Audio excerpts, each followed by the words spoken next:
Okay guys, here we go with another dish, and this time it is a paneer and roasted vegetable curry. Loads of vegetables going into this, and yet again it's one of those ones that you can put whatever you want in, really.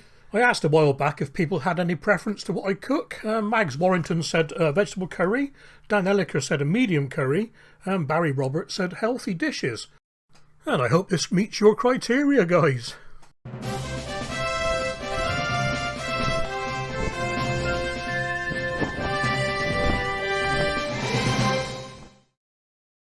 So first up, we need to chop all the vegetables into bite-sized pieces.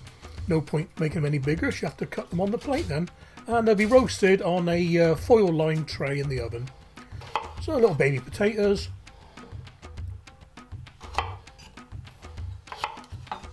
We got some green beans.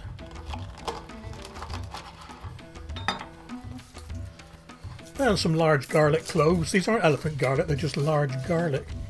Going to be roasted with the rest. Loads of baby mushrooms. I like mushrooms.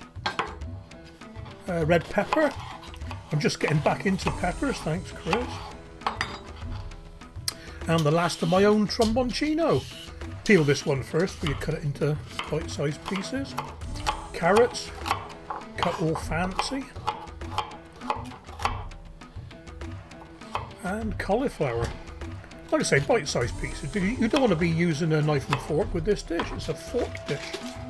And all on a tray ready to go in the oven with a little drizzle of olive oil. Now make sure you use roasting olive oil. Normal olive oils tend to go sticky in the oven.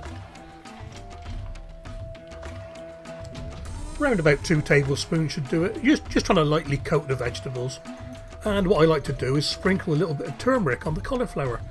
Makes it go a nice orangey colour. And here's the vegetables all ready to go in the oven. 180 degrees for about 30 minutes should do it. Okay, while the vegetables are in the oven roasting away, get your paneer out the packet and pat it dry, and again cut it into bite-sized chunks. And all we're doing is lightly frying it on both sides just to give it a bit of colour.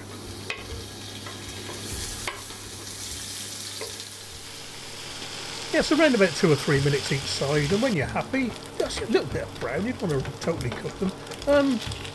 Take them out onto a bit of kitchen paper again, just take the grease off and set them to one side. Now this is the beauty of the induction hob. I've just finished using that and I can put my hand over it to clean it up. And by the magic again, 30 minutes later and the vegetables are ready. So I'm going to put these back into the warm oven just to keep them out of the way for a bit while we get on with the rest of it.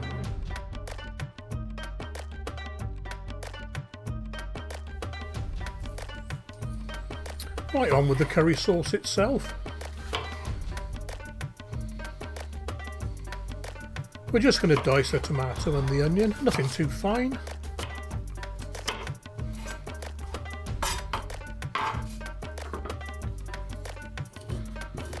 Scrape the skin off a bit of ginger and finely chop it.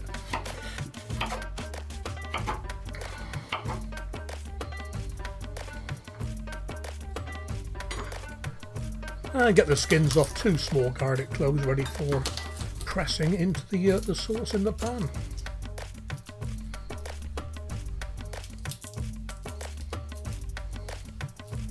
You want about a tablespoon of oil in a fairly large pan. We've got to get all those vegetables in. I'm just going to sweat the onions down a bit, a couple or 3 minutes again. And when they're sort of going a little bit translucent, in with the tomato puree or tomato paste. About a tablespoon, 2 tablespoons. Give it a mix up, coat the onions.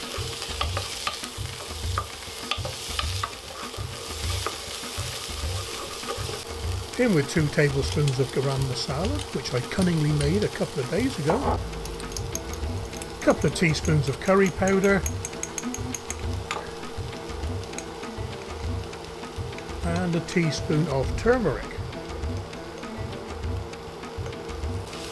And start mixing it all around. At this point you can add a bit of a chilli powder, chilli flakes if you want it a bit warmer. I know my curry powder's got a little bit of chilli in it, so I left it. Ground coriander, 1 teaspoon. A teaspoon of paprika.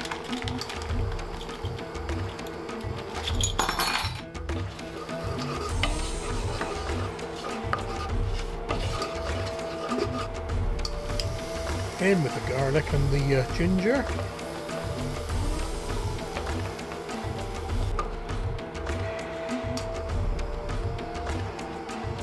And a cup or two of vegetable stock. And give it all a good mix up.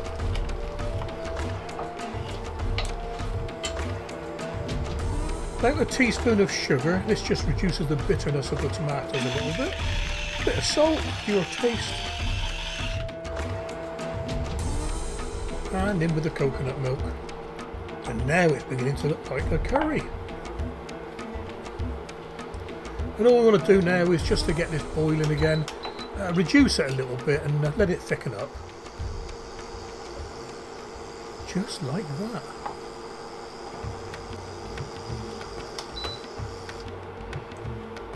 At this point we had a double whammy where both cameras decided to pack up. One missed filming adding the tomatoes and one missed filming adding all the roast vegetables. Now, so while the vegetables are cooking away in their curry sauce, it's time to make the rice. Now, white basmati rice is easy, it's 1 to 2. 1 unit of rice and 2 units of water.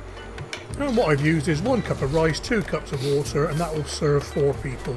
Generous helping of salt, and I've added a preserved lemon cut in half. Just gives a little bit of a lemony tang to the rice. And once that is back to the boil, on with the lid, and 8 to 10 minutes you'll have the nicest, lightest, fluffiest rice you can get. Got about 5 minutes to go now, so in with the paneer, and time for a quick stir of the pot.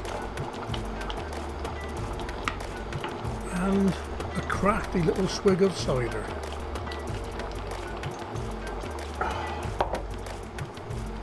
Little stir now and again, because, well, that's what men do when they're cooking. And it's thickening up nicely. And the rice is nearly there.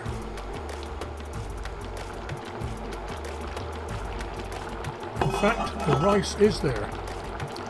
And you can tell it's done. There's no moisture showing. And the steam holes everywhere. So that's it. And there we are, nice and light and fluffy.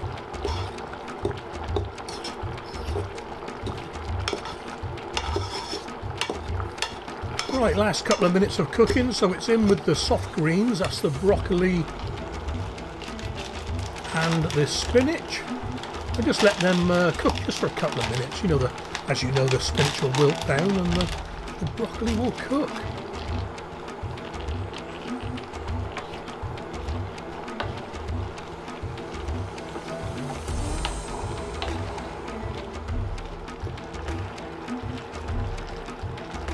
All I'm doing now is just retrieving the 2 halves of the preserved lemon, squashing them up and then putting the juicy bits back in.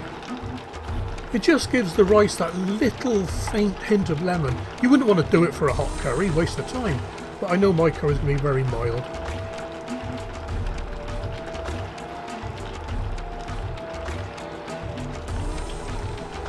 And that's just about it, I reckon. Time to start dishing up.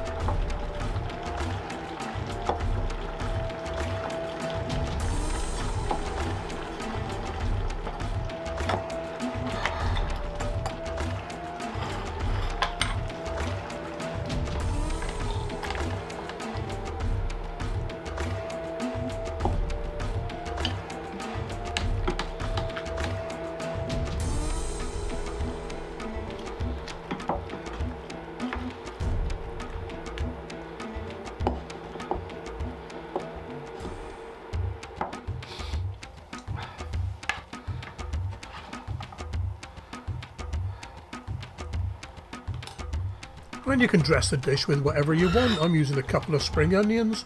You can use coriander or chilli flakes even if you're that way inclined.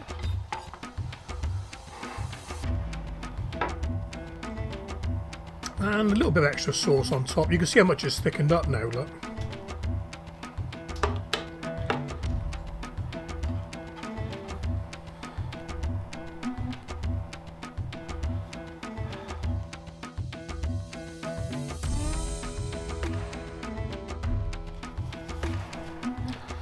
Give the bowl a wipe around because, well, that's what they do on MasterChef.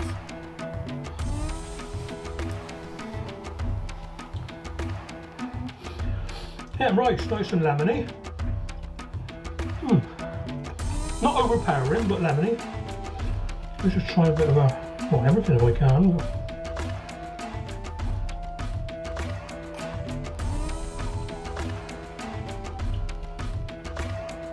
Well, like I say, that will do for me, and it will do for me for a couple of days as well. God, some of pepper.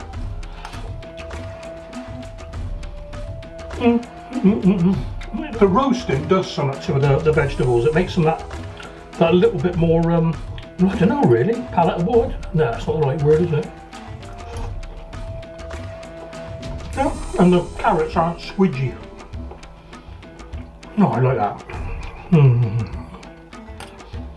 I better stop before I eat it all. Well, hope you enjoyed that, guys. I certainly enjoyed making it, that's for sure.